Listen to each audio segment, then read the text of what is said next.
choose Tony Hawk, always choose Ronnie Mullen for like this odd reason because like he would always do like these cool tricks. And like he would do like the primo slide when I enter like the combo tricks. And learning more about Ronnie Mullen will help us understand how he shaped and changed skateboarding. First, I will share with all of you about some background information on Ronnie Mullen. Second, how sudden thing caused drastic changes in his life. And finally, how he is doing today. Okay, so first, who is Ronnie Mullen? John Ronnie Mullen was born in Gainesville, Florida in 1966. In the year 1977, Ronnie was 10 years old when his father finally agreed to let him skate, but in a couple of conditions. He needed to wear a helmet, elbow pads, knee pads, and he needed to quit when he finished high school, unless he got hurt. This only caused him to fall in love with the sport even more, because he had this mindset that no authority could tell him what to do. In less than a year, a local surf shop sponsored this child prodigy because he mastered every maneuver skateboarding offered at the time. This caused him to enter every skateboarding contest in his area, and this resulted him to win every one just to prove to his dad that this sport isn't meaningless. Later that year, Stacy Peralta signed up to his skate team called Bones for God. And to your left, all the way over there, that's Ronnie Mullen when he was like 14. Okay. Ronnie continued with high school and finished with a 4.0 GPA. Ed Andrews stated in a 2010 Hug magazine website article called Ronnie Mullen, Another Dimension, that when he skated for this skate team, it felt almost like a little dog show for him, running around doing his little routine. However, when he skated, he would invent tricks that was never been done before. Now I'll be moving on to my second point, which is how skateboarding changed Ronnie's life.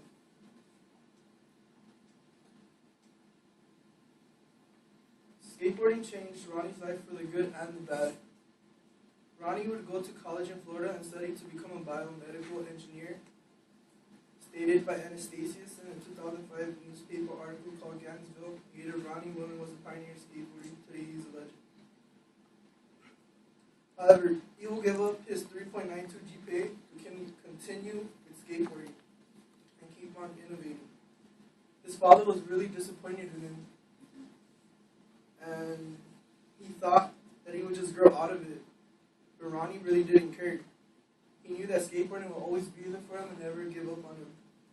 And with this mindset, he created like numerous of tricks that you see today, such as the kickflip, heel flip, the Casper slide, the primo slide, so on. Ronnie was always grateful for his fans, but he will not accept the fact that he is followed everywhere and is idolized.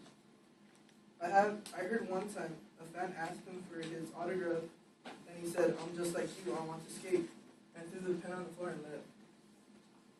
Ed Andrews stated in a 2010 Hug magazine website article called Ronnie Mullen, Another Dimension, that Ronnie always struggled with antisocial problems because he never wanted to look stupid in front of other skaters or even his dad. This led to depression, anorexia, and because he had worse problems going on within his household. Many would claim he had autism, but it's never been proven because he really doesn't like talk about his personal life. Finally, I will move on to my last point. Now let's examine how Ronnie is doing today. Ronnie always struggled with associating himself with larger crowds because he felt like he couldn't be himself. That's why he skates alone.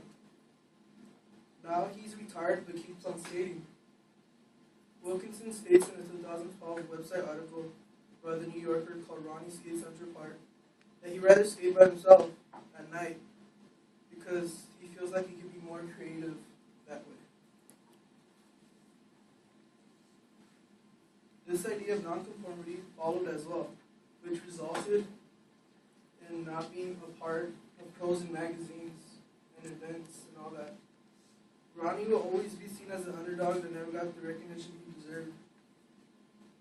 Ed Andrews stated in a 2010 2010 Huck Magazine website article, Ronnie sees skateboarding as a misrepresentation, and he dislikes how it's become. The reason why he cannot stand how it turned out is because skaters show the world through photos how they skate, but Ronnie argues that this is not how they really skate. As you can see here, a guy's trying to ollie all these stairs, but like, he could get really hurt by doing that. Another reason why he dislikes how it's become, because he sees great skaters end their career too soon. In the same website article, Ronnie states, if the skaters skates for X number of years, they don't recover for 3 times X years. Now, it's time to wrap things up.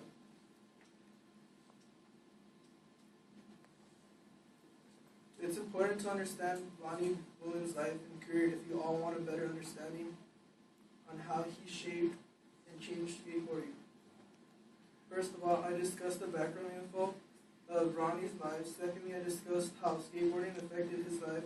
And lastly, I talked about how he's doing today and how he views skateboarding now. Anastasia states, all across the states, all over the world, millions of skateboarders flip their boards the same way he does. And as long as skateboarding doesn't die, this legend will live on forever.